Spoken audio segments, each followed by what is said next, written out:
Good morning, everyone. Good morning. It's so good to see you all today. Some of us are leftovers from yesterday's International Homer's Readers event, and then others are from just the church. But it's very good to see you all. My name is Malcolm Young. I'm the Dean of Grace Cathedral. It's a blessing to welcome you to the forum. Yesterday, we participated with the International Readers of Homer to present a 10-hour reading, a 12-hour reading of the Iliad using a new gold standard translation by classic scholar Caroline Alexander. She is also the author of two New York Times bestsellers, The Endurance, a riveting account of Shackleton's famed Antarctic expedition, which I recommend very highly, and The Bounty, the true story of the mutiny against Lieutenant William Bligh. In her translation of the Iliad, she brings Homer's timeless epic of the Trojan War to life. The ancient tale of a particular Bronze Age conflict becomes a sublime and sweeping evocation of the destruction of war throughout the ages. So today we'll be talking about the relevance of the story of the Iliad to us today, and appropriately for the Cathedral's theme for 2023, it's the year of poetry. We'll be talking about the enduring power of Homer's poetry. Caroline, thank you so much for joining us today. Thank you. It's a gift. How did it feel yesterday to have so many of us reading your translation? Did you hear us reading and think, oh, there's a translation problem? That was what I struggled with when I was, No, I'd say a couple of things. First, I hadn't, this will sound very odd, but I hadn't looked at the translation in a while. And to see it written with people speaking was a wonderful juxtaposition. And I don't know if others felt the same, but for me to see and hear simultaneously was sort of like a great piece of theater. The other thing that I would confess is that I had originally thought that I would duck in and out over the 12 hours and hadn't... I had just thought 12 hours, I'm unlikely to sit, through the whole thing, but I actually did, more or less. I had to go out once to get a sweater and sort of stretch my legs, but I stayed around for the entire event because it was this, what I loved was that all the people who came up were not trained actors. I have done a few readings, never remotely of this length, always within a sort of hour format, but with two fine actors who would read passages and then I would sort of backtrack and explain what was going on. But what made those events work were their trained voices. And what was so extraordinary here was just to hear anybody come up, and it worked somehow, which is a great tribute to the story and to Homer. And so it was never knowing, it stayed very varied. I love the fact that other languages were spoken. There was a young Japanese, from my point of view, kid, but I think he was, was not a kid, but he looked incredibly young to me, who was taking a plane to go somewhere else at the end of the event, left a little bit early, but not much. And he was only visiting, and I thought, how did you stumble into this, I recruited him. You recruited, but he read in Japanese, and then he talked to me about it afterwards, and I thought, this is extraordinary. So it was a terrific event, and the choreography with the music, which I would never ever thought of, and if someone had asked me, I probably would have said, oh, no, that would be too cheesy or something. Absolutely worked. It was just like the music was like dappled sunlight or something. It just kind of came in. It didn't really try to interfere. It was just a presence in the room. And then, of course, the Bach at the end, we ended with. I thought it was fantastic. So all thanks to the team that has worked Susan hard. Matthews is a wonderful organist. Yeah, I had such a strong feeling of just standing in a long tradition, and I felt like more like a foot soldier in that tradition, and I thought of you more like one of the generals of that tradition. Oh. Do you know what I mean? That there is a way in which, you're connected to all the generations of people who've done these translations and how it's performed. I wonder if you can talk a little bit about just, what makes a good performance of the Iliad as a spoken poem. There aren't that many. I mean, yesterday was an example of what makes it work. So what were those elements? That's a hard question, because I've never seen it not work. Yeah. And remarkably, going back to the mists of time when I was a graduate student at Florida State University, and I had a survey course in the humanities, which is generally where most people encounter Homer. And we had it over, I guess, about 5 days. And it was reading from the Iliad, talking about the Iliad. And Florida State in those days was not what you'd call an academic high water place. Wow. I say in those days because it now has a very fine classics department. And there were a lot of sorority, fraternity types in the class that was mandated. But that class grew and grew. So the first day was one size, second day was bigger, third day was bigger. And on the last day, I had one young woman come up to me and say, "I brought my uncle, if that's okay." And so I just watched this story grab hold of people who had no interest in it at the beginning. And a similar thing happened in New York. It was, again, just reading and then explaining, reading with an actor and explaining. It was over 2 nights. It was at the New York Society Library. And on the second night, they had to wire speakers all through the building. And people were sitting packed on the stairways going up just to hear Homer. So I don't think when you say, what are the ingredients of a reading? Yeah. I think the ingredients of a reading are Homer. Yeah, exactly. That's great.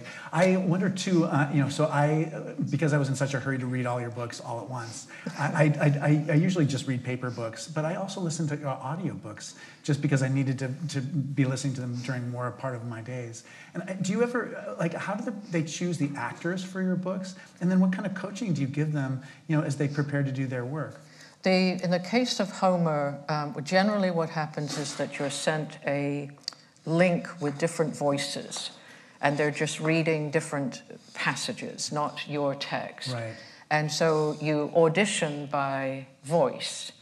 And for the Iliad, so I was given the usual things, and this one voice jumped out at me. I liked the richness of his voice. It had a kind of gravitas. It was English, but not prissy English. It felt easy on the ear. It felt so I chose him. His name is Dominic Keating.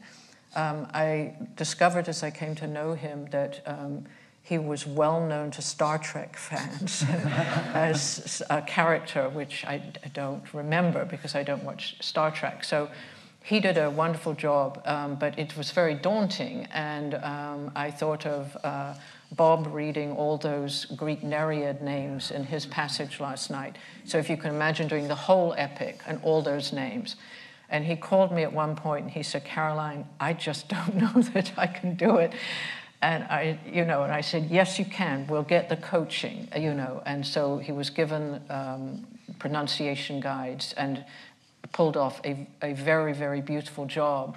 But we did one performance together in Washington, D.C. at the National Geographic Auditorium. And he was, I think, up much of the night before because he'd been recognized as Mr. whoever he was in Star Trek, and everybody had sort of bought him drinks, wherever he went.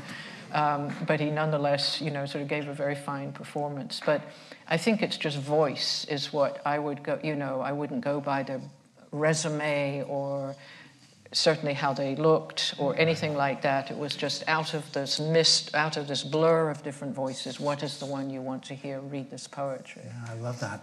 I wonder if you can just give us a short summary of the Iliad. There may be people who've never read it who are watching or here, and then there may be people who just don't remember the main events.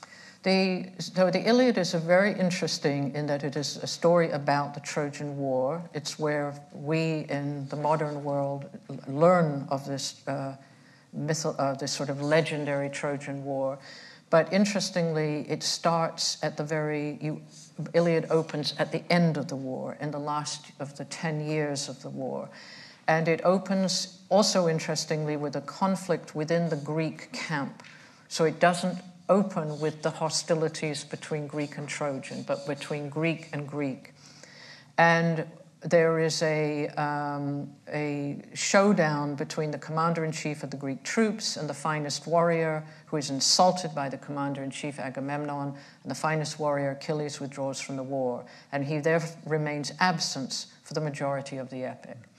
And within that period of time, there's setbacks, Greeks surge, then they fail, and then as they fail, Achilles' closest companion begs him, please send, if you're not going to fight, at least send me in your armor, and the Greeks will be encouraged.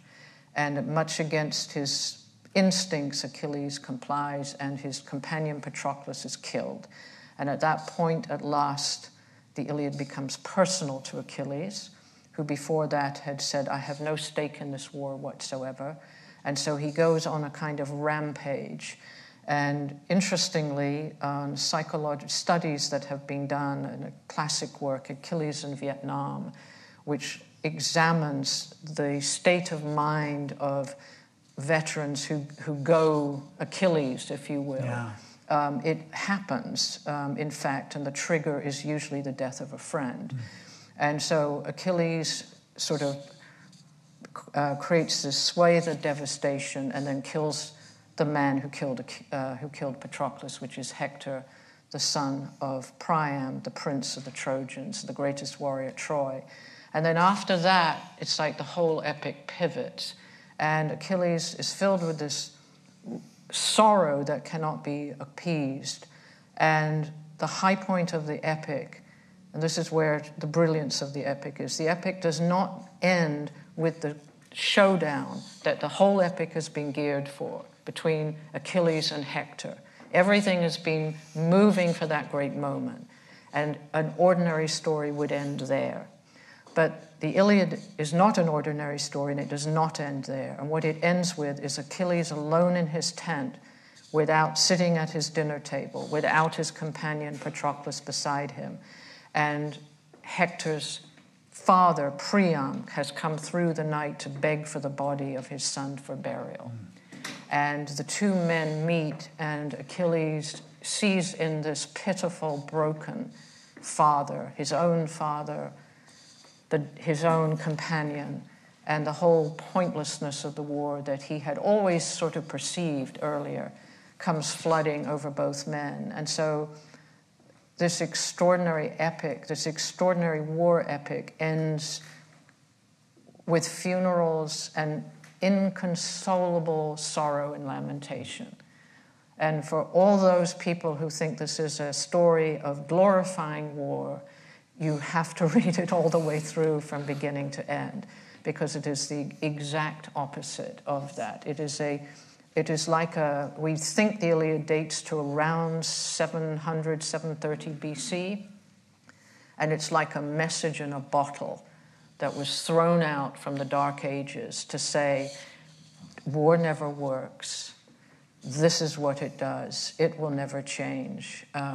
This is the way it is. And so I think that's why it resonates with every single age that encounters it, is because the essential elements of war don't change.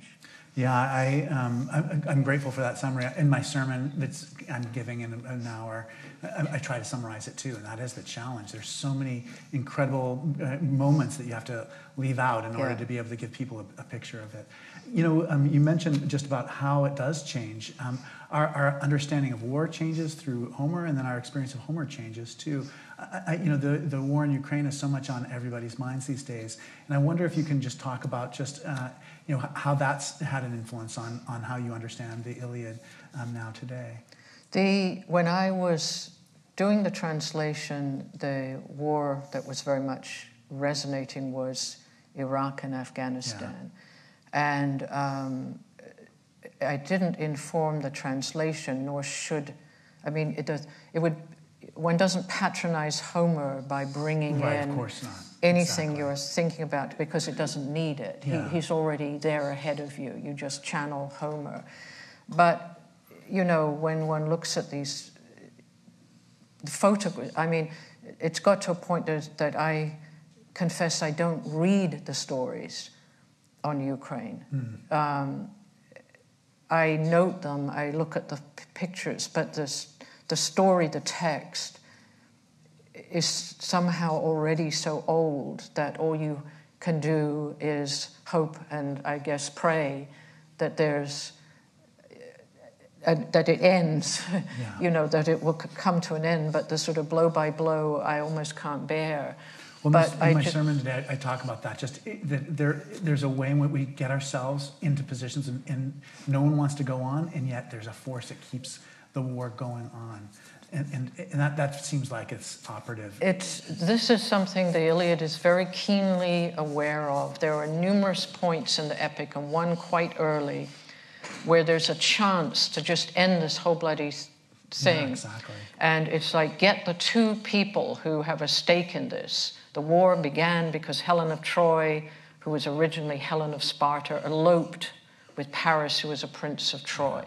So get Paris and get her husband and just get them to fight together. And all the men sit. And again, this is a great war epic. This is about war. And yet here you have this extraordinary scene with Trojans and Greeks praying to Zeus. Please let them two fight it out and we can all go home in peace and friendship. Exactly. Is what they say. And all the way through the war, there is this sort of possibility that it could all just end, and there actually isn't enmity between the people. It's this, you know, and as Achilles challenges his own commander-in-chief, Agamemnon, he says, the Trojans haven't done anything to me. This is about you. Yeah. This is your problem. You're the one with the stake. We're just sort of here. And there's, in the Iliad, it usually then cuts to Olympus and the gods who are pulling the strings on all this sort of human activity. And they debate among themselves, and the scales sort of come down, and, you know, they say, no, we've put so much effort into this already, just let the war continue.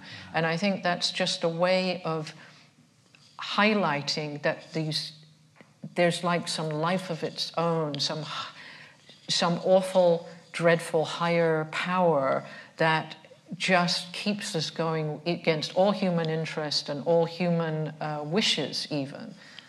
Yeah, as you're talking, I think of Chris Hedges' book, War is the Force That Gives Us Meaning. I have not read that. It's an extraordinary book. It's a very special book. You definitely have to look at it. But as I was reading, one of the great things, because I've just immersed myself in your work, one of the things I learned that I most appreciated is, you know, that there'll be little stock phrases like swift-footed Achilles or in there. And I love that what I learned from you is that you know, in order to put together rhyming verse or metered verse, you have these recurring phrases that are like building blocks almost that you use. But I wonder if you can talk about other parts of just what it means to be a person who can read classic Greek and how that makes the experience of reading Homer different than it would be if you didn't have that gift. Well, you know, this is an interesting question. First, I came to translate. My journey with Homer is a very long one. When I was 14, I read Richmond Lattimore's wonderful translation in the English and was just absolutely swept away. And it made me determine that I would learn Greek to read the Iliad in Greek. And so when years later I was asked to do my own translation, I felt like it was almost my duty, the closing of the circle to do it. But the first thing I would have to note is that my experience began with no Greek. In other words, a good translation got me into Homer. And I think of the range of literature that I enjoy, for which I have very little access. So Tolstoy, Dostoevsky. I've dabbled in Russian. I would never remotely claim I could read a work in Russian, but I feel I know those books. Same with a lot of Japanese literature. I had a very strange experience. I used to do a sport called modern pentathlon, and the training base, the U.S. training center was at Fort Sam Houston in San Antonio, Texas. And there was a small post library that had disproportionate amount of Japanese literature and translation.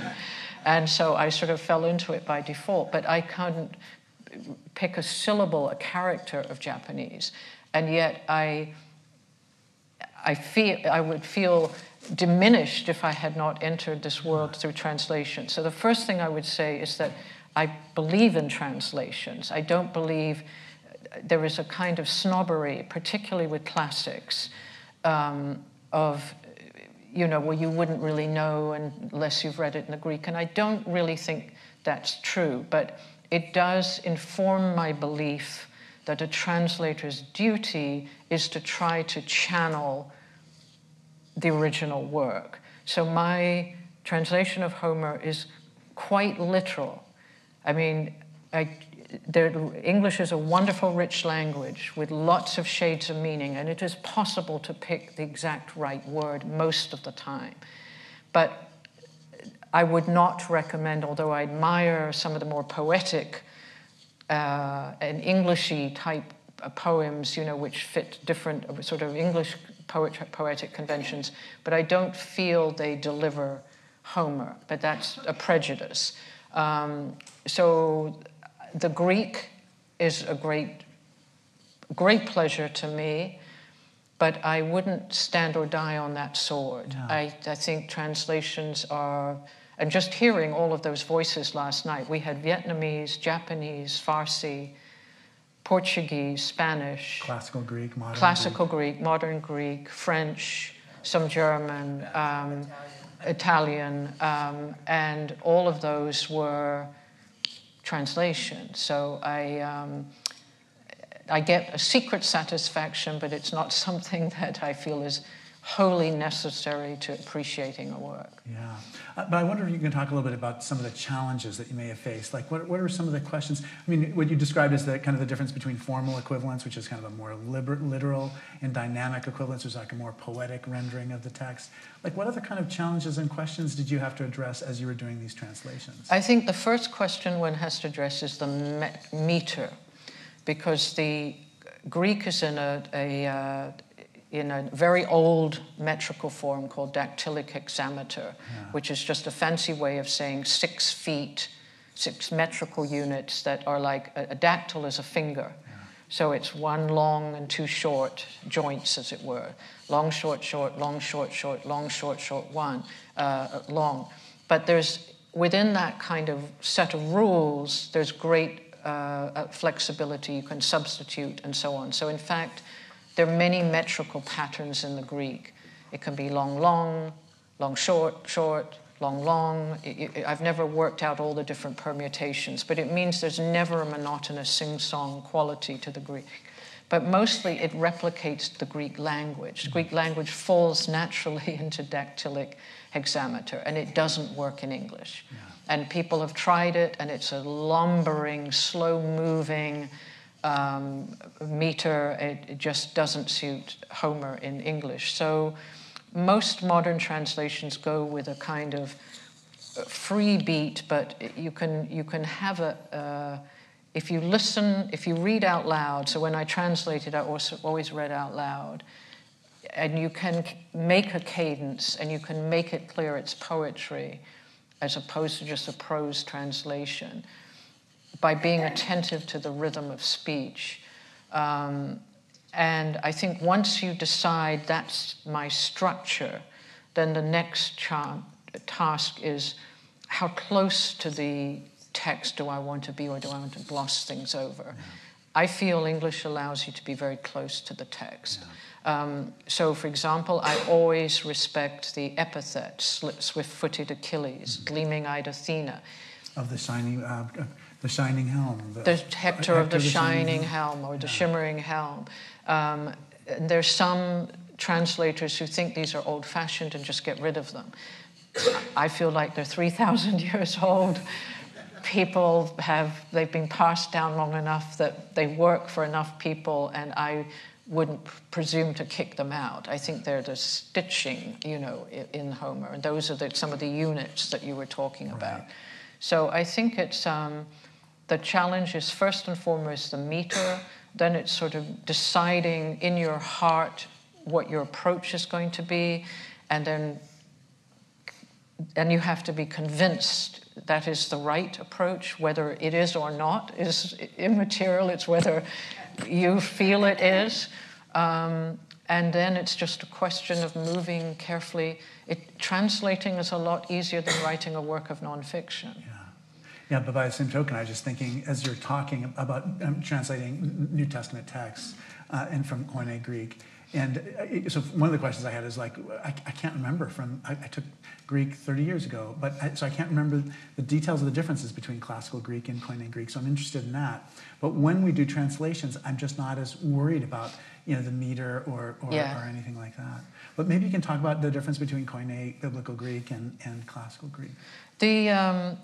So Greek has a very long language. Ancient Greek, we should say, is a very long language. And so Homer, again, sort of thought to be around late 8th century BC. And Koine Greek is Greek of the New Testament, which brings it into the AD. And as you come downstream, the language gets sort of, by the time it's Koine Greek, it's also a lingua franca of a very large area. So it's become, I'd say, more accessible. It's a kind of less dense, easier Greek, more colloquial Greek. The interesting thing about Homeric Greek is that it is an artistic language. It's composed of several layers, historic layers. So nobody ever spoke Homeric Greek. Yeah.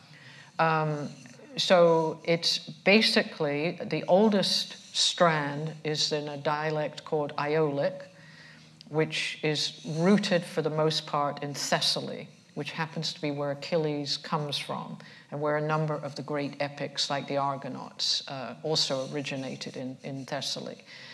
But the majority language of the Iliad is in the Ionic dialect, which is a dialect associated with later time and colonization, and spreads into what was called Anatolia and would now be Turkey. And so just the fact that you've got those layers, and those dialect is sometimes word choice, they have different ways of different words for different dialects, and also sometimes even grammar, just syntax.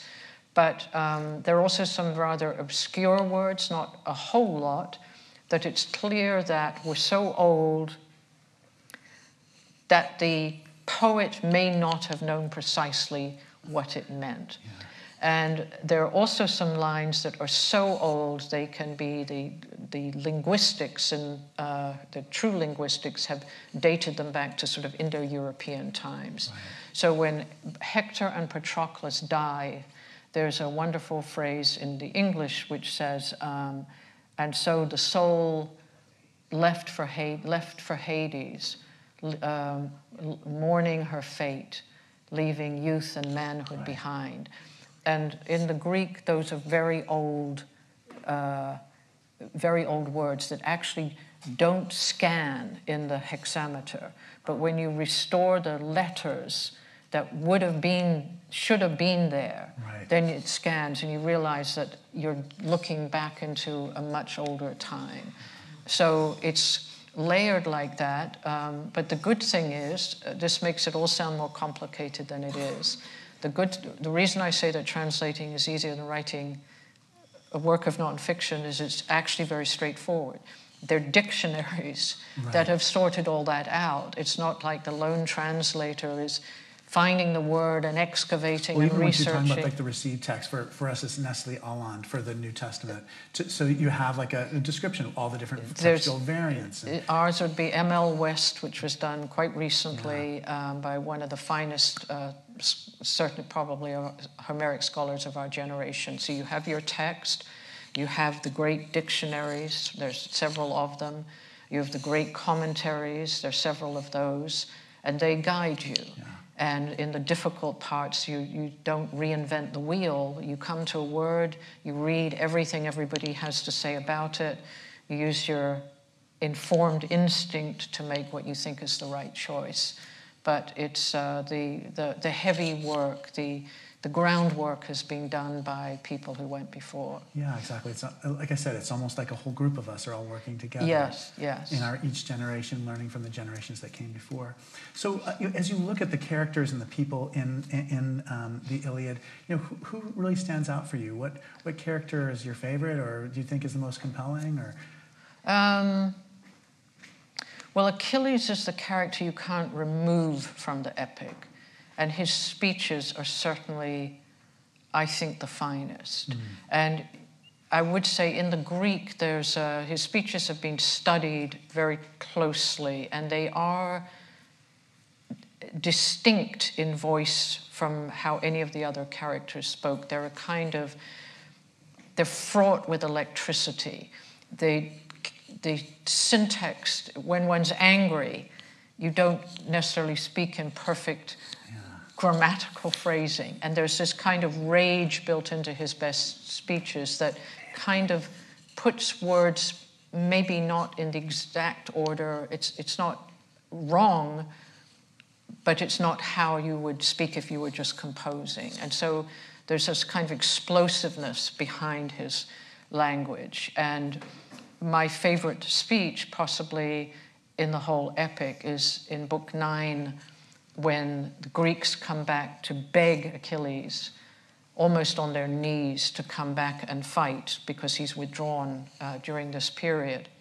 And they bring Agamemnon, who's entirely defined by material possessions, is foolish enough to think that if he just offers more and more and more, then of course Achilles must bend and he'll come back.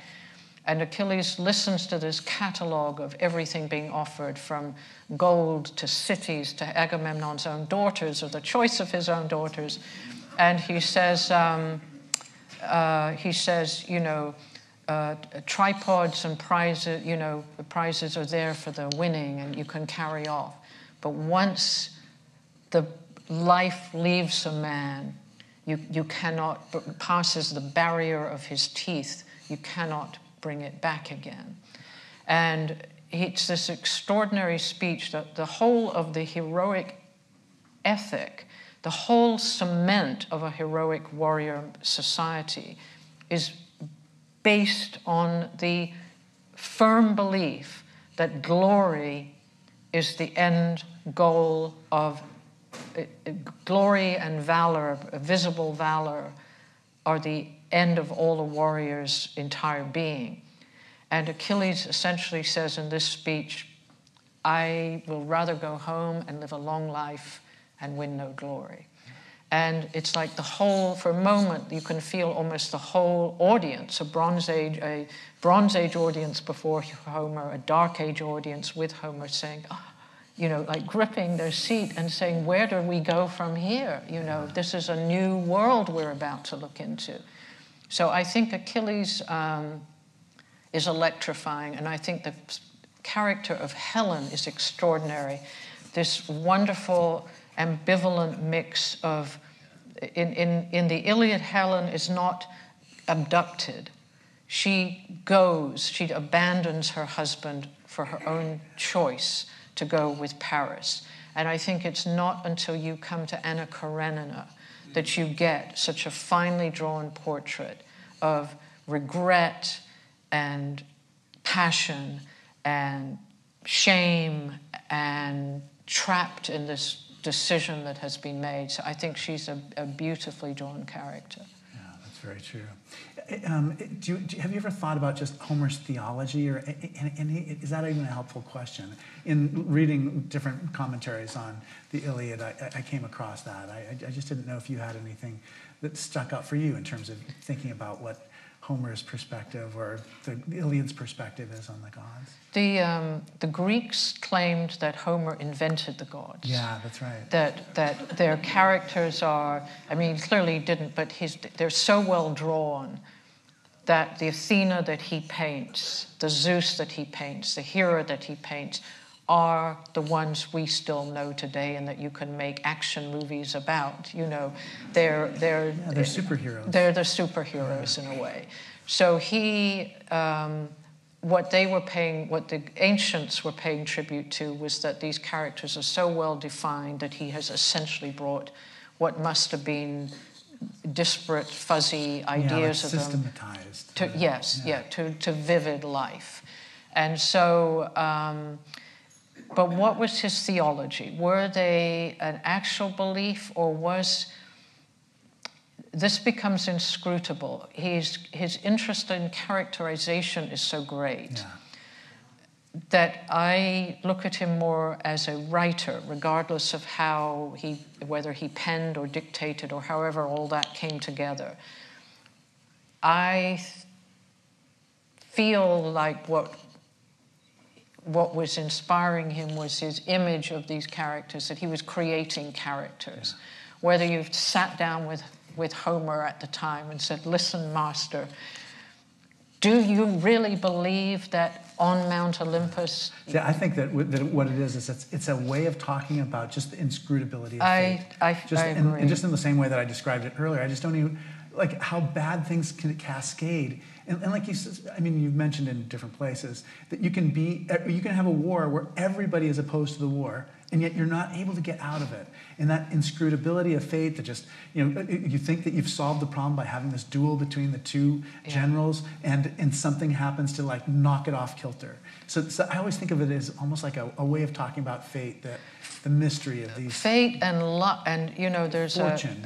Somebody asked me this question yesterday. It made me think. The latest project I've been involved with is a book that touches on the Burma campaign in World War II.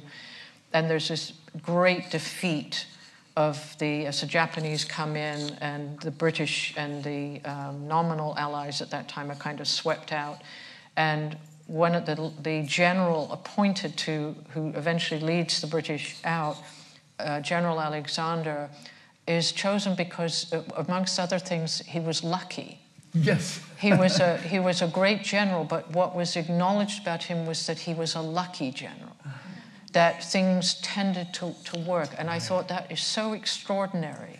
And yet it kind of was true. And it's an acknowledgement that on this mass plane of a battleground, it isn't necessarily your skill or lack thereof that's going to define whether you live or die.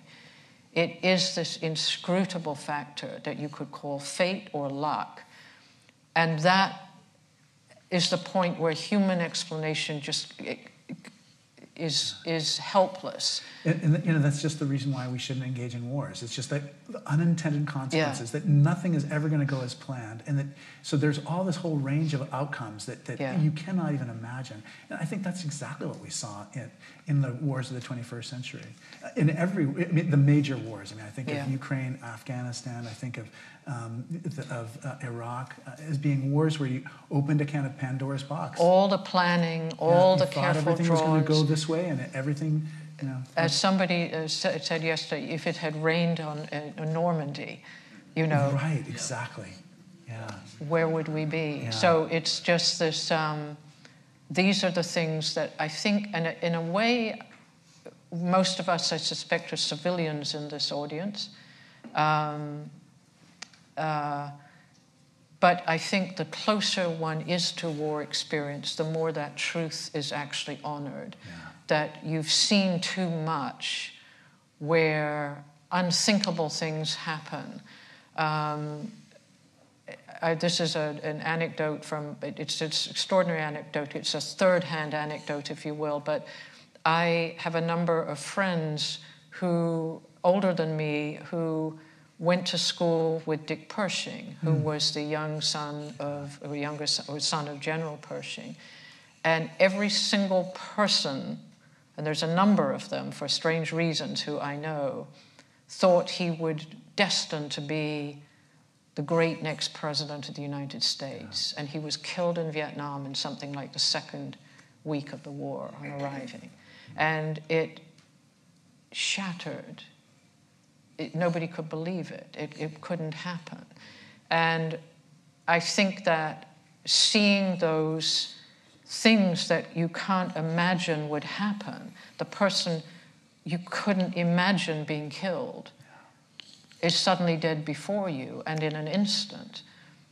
Things that, again, we reading about it can't imagine. And so I think the closer one is to war experience, the more this element of fate, which is a dignified way of referring to luck. It's a kind of trying to elevate bad luck or good luck to something a little bit more cosmic in a way, a little bit more exalted. It's something that military people with war experience can't shrug. And I feel like the Iliad, whoever Homer was close enough to war experience or those who knew it to have channeled all of that authentic field experience into an epic. This is not the Iliad is not it's taught in academia, which it's being safeguarded by academia, certainly in the United States, and that gives it a kind of exalted ivory tower kind of feeling. But if you speak to veterans, they have direct access to this text because it is not a literary work that's polishing war. It seems to be have access to bedrock military experience. And that, I think, I would venture, is something that has been missing from the academic teaching. Certainly, when I was being taught, in all the years I was taught, nobody muddied their hands with that aspect. We worked at it from a kind of higher, more literary form. But I think the real reason it works is that it's true. Yeah, exactly. So I'm going to step back and take a different direction. But I wonder if you can talk a little bit about just what you were like as a child, what kind of books you read. I mean, you've become someone who's been so deeply involved in these huge adventures and writing about them. And maybe you can reflect a little bit about the path that kind of brought you to this point. My parents came to the deep south from England after the war, and were strangers in a strange land. Actually, we went to the West Indies first, so we had lived in the West Indies when my father was an astronomer, and listened to Jupiter, and apparently Kingston, Jamaica was a good place to listen to Jupiter from. And then came to the Jim Crow South from the West Indies. And they were sociable, but we were very much not integrated into society at that time. So I think we, as children, my sister and I, tended to read. We had no TV in our home. And so we read a lot. And then quite early, when my parents were divorced, my mother went to get her a visa to stay in the country, became a student, and decided to study art history. And in doing that, took us to Florence, to the Netherlands, to Ireland, and a lot of the time not going to school. And she would come back and say, no one here is going to know. Just, I'll forge a report card or whatever. And so during all those periods we read, that was the common theme. And in Florence in particular, there was a wonderful library, the British Consulate Library, that overlooked the Arno River. And I was 12 years old. And this was like the dream, a movie set idea of like the old club library. And my sister and I would go there in the afternoon until my mother would come at dusk to pick us up. And we would just grab off the shelf anything we wanted and just read and read, like lying on the carpet. Nobody came in until later, typically, so we had it to ourselves. And read and read and read, books a day. And so it was very wide-ranging, and it's just at that time when the brain can just suck it up. But I would say that first of all, I had old-fashioned tastes. I liked Byron, I liked Shelley, I liked the old romantic poet, I liked the romantic poets, and I love stories of adventure. So Captain Cook. Right. Then there was later the more accessible Willard Price, if anyone remembers him. He was a National Geographic either writer or photographer, and he always writes these, his two sons, they're two boys who somehow, dad is always away somewhere, and they need to go to the Amazon for some reason, and it's all to sort of help dad in a way, but luckily he's nowhere around, and so, you have Amazon adventure, you have this will make some people laugh, but my mother, for some reason, had Biggles books, which are like, they're British staple. He's an airman. He's a pilot, Commodore Captain Bigglesworth, known as Biggles. And so he's always flying around, having adventures and so on. And I love those kinds of stories. Yeah. So then I'm not sure if I hadn't read Homer in translation, which directed me to classics, where I might have gone, Right. Interestingly. I wanted to be a writer, but you have to wait quite a while to be a writer. You have to wait till you're old enough to have something worth saying. Right. So it's a difficult profession to choose. It's not like being a musician where you can at least be practicing. But it's, how do you practice being a writer? Write in your diary, write things nobody reads. The best way to be a writer is to read and read and read for many years till you have something you want to say. But I would say books were absolutely central to my formation. Yeah, in some of the books that I read at that stage in my life, they weren't even particularly good books. I remember finding a copy of James Fenimore Cooper's Deerslayer on the bookshelves and reading it, and just then reading all of the whole Leather Stocking series. And so I do, and I think you're right. Those books kind of fuel us. They provide for us. They give us a bigger picture of things. And they egg you on, I think. They do. Like they do. When you said you read one, you wanted to read all of them. Yeah. That when you have a good experience, when you fall into a book, you want the next book. Yeah. So I think it makes one hungry to continue. We have a tradition here of taking questions from our audience, and so that's what we're doing, taking questions. But before we go to the next question, you taught classics in Malawi, and at some point I read something that you'd written about just how your students' experience of oral literature changed how you understood the Iliad in particular. Would you talk a little bit about your work as a teacher in Malawi? Like, how did you get there, and what was that like? I, for some reason, hard to reconjure in a way, I decided I wanted to go to Africa.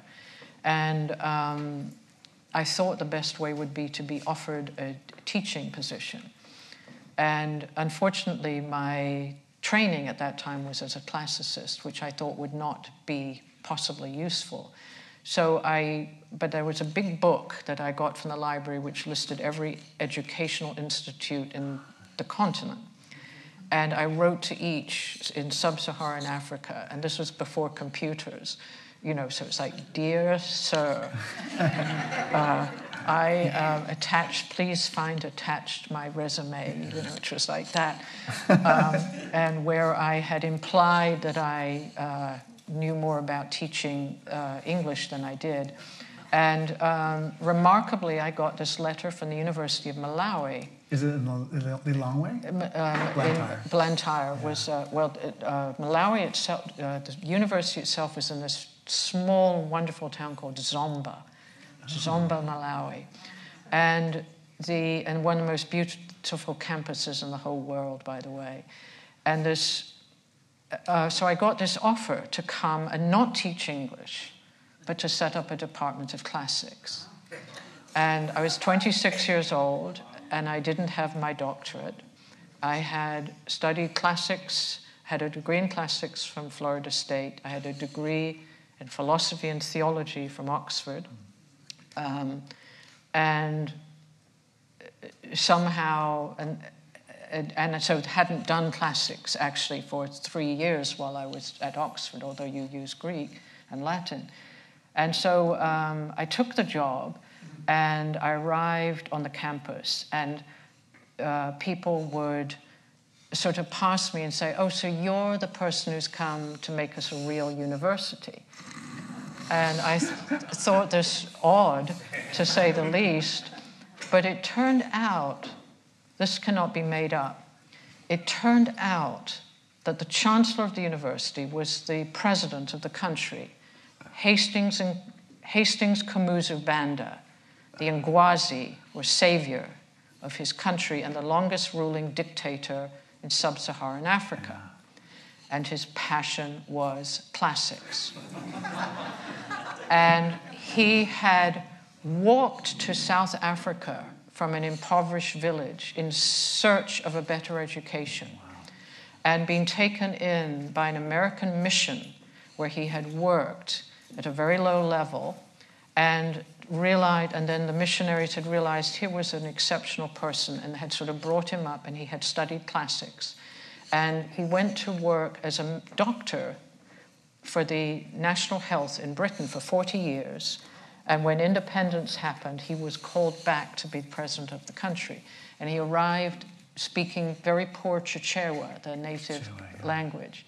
And so but he was passionate about classics. And apparently, in the week my letter had arrived, he had been at a convocation of the university, and instead of complimenting all the students present on the path before them, he had harangued the university for an hour in the hot sun, saying, how can you call yourselves a real university when you don't have classics? And so my letter, I was told later, had come like manna from heaven. And so I suddenly arrived, and I started, most of my students were seminary students, and they had been educated in the British system, O-levels or A-levels. And so I had this sort of small cadre of about 15 students at that time. And interestingly, learned that these students were exceptional linguists. Most African students, certainly in Malawi, grew up speaking several languages, not just English, but other languages, not just dialects, but actually different languages of their own. They were very oral. They were able to learn, and once they learned, they could speak confidently. So they were better at, say, speaking the Latin they knew than anybody I had met, in the West. And they do these sort of poetry forums where they would declaim from memory, the poetry and so forth, or translate Catullus, the ruder parts of Catullus, into Chichewa for the audiences. And there was an older student there who I learned afterwards was very famous in Malawi because he had broadcast on the national radio an epic about the return of a character called Odysseus, who had done this and that adventure. And the only sort of squirrely part was he had claimed the story for himself. But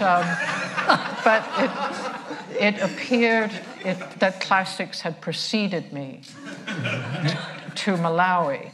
And I have had several extraordinary experiences with that. When I was returning home, I came by way of Rwanda and went to pay homage to the mountain gorillas. And the young hostler who sort of had met me and my friends at the airport and sort of arranged the whole trip, after it had happened, we were sort of walking through the streets of, the Ruangari Mountains there and so on. And he said, so what did you do? What do you do? And I said, I've just come from Malawi. I was teaching classics. And he stopped in the middle of the street. And he said, Quousque tandem Catalina, ubitori patienta nostra, and started declaiming Cicero. And so I looked at him, and he said, oh, madame, it's a Francophone country. And so he had all the great French mannerisms, you know, the shrug and so on. And he said, "Oh, madame, I know Ovid, I know Virgil, I know Catullus." And I said, "Where did you learn it?" And what had happened was the Jesuits were very strong educators and missionaries throughout much of Africa.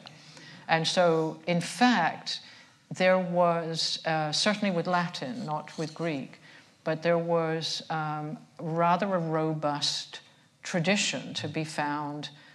These were not elite schools, these were just parish schools, you know, where kids had learned classics, but loved it and remembered it.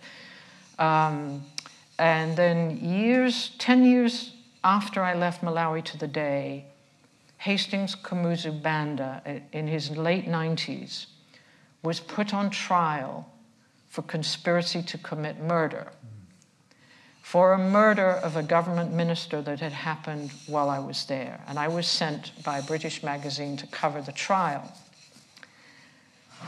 And I found that one of my former students was on his defense team. Wow.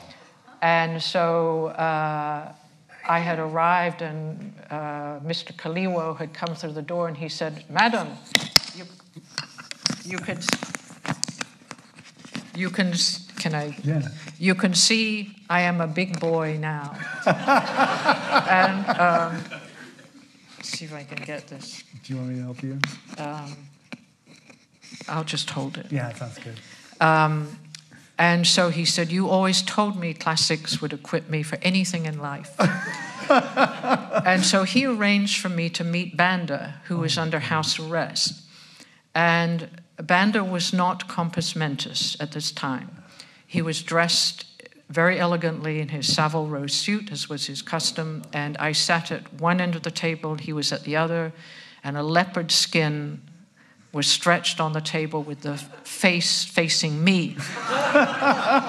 And so Banda could not remember, for example, if he had ordered the murder of a minister, but he remembered his Latin.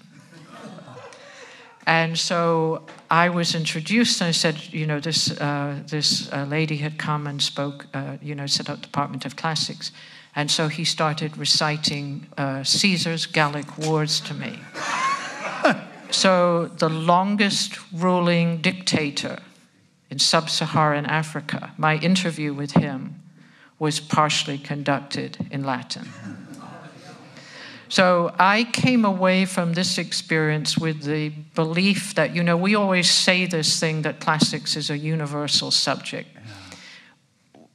Actually, from the rooms of academia, we don't really know that. We know it addresses truths that we in the West revere as universal truths. Is it really a universal subject? And so what Malawi gave me was the affirmation that it is a universal subject. And I feel that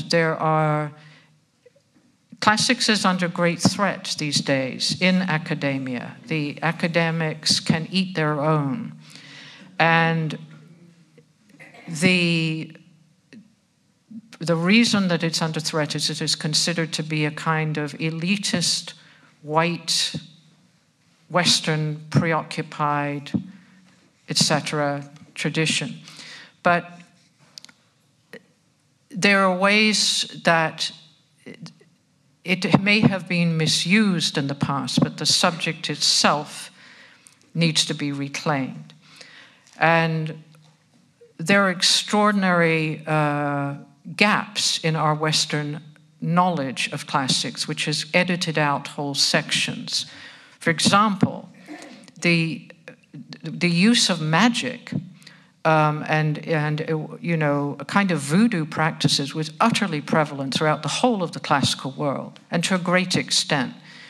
This is a small niche subject in classics now, and you generally wouldn't be taught it in a mainstream curriculum. It's something that people work on the side. But it's absolutely, there are lots and lots and lots of tokens of this. Magic is very potent still in Africa, and I had, it's not enough space for me to describe some of those experiences, but there's a gap where a play like Medea, which depends upon the magic at the end, could actually be explained more robustly to Western students by an African professor. My students grew up with oral traditions. They knew oral traditions. I didn't have to lecture them on how Homer, what preceded, how this worked, et cetera, You could just jump right into talking about the epics. And there's some interesting examples of this that would greatly enrich traditional curricula. For example, just this transition from oral to written societies, which is something that is much closer happening than the well-studied examples.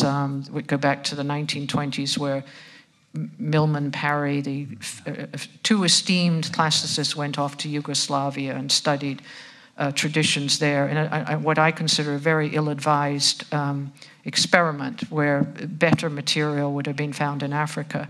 So I feel that the subject is universal.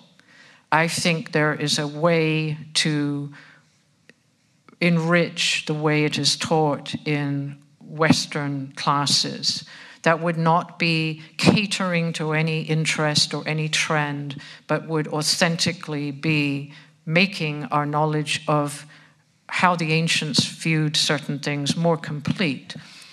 And so, and just hearing all of these voices, the fact that you could just wander in off the street with a potential Japanese reader and he can look up a text in Japanese on his phone, that means they're Japanese texts of Homer. I'd love to know more about how that's taught. And so that was one of my questions for you too, was just, we are entering a new age and it's going to have a huge impact on classics, the study of classics, the study of the Iliad, and these new technologies are really going to connect us in a different kind of way. There's a project I hope to pull off.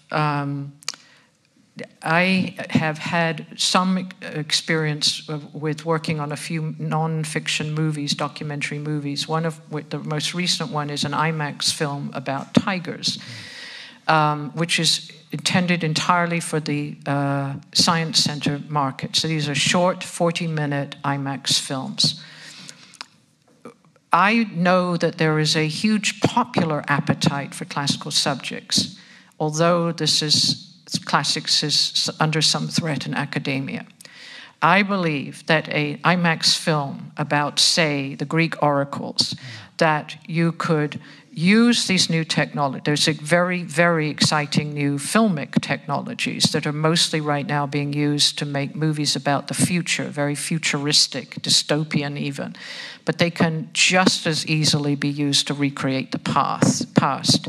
And there's ways that you can now take information that of ancient sites and feed it into systems that recreate sets that would, say, conjure the lost Hieron of Samothrace, something that's right now only available in a black and white pen sketch from speculation, but for which we have loads and loads of information. You could have a robust recreation that would then appear on an 80-foot high screen. But appearing in science centers means that random people, random families come in. Right, ordinary people. And they just go and they say, what's showing? Oh, it's tigers or asteroids or, oracles. Let's go see this. And so they wander in and maybe you capture some interest and then you can do things like, if you're a ticket buyer, you can then get a bi-monthly newsletter that just comes with sort of updates from the world and so on. So I think you say a new era, new technologies. I think there's a new way to connect with potential students of this subject. This is the longest form I've ever done because I was just so enwrapped in your conversation. We have other questions. I'll look through these questions later in the week. Okay. I'll let you know what's in here. I'm happy to answer online if that's useful to you. Yeah. I have a plane I have to catch is the only catch today. Someone wanted to.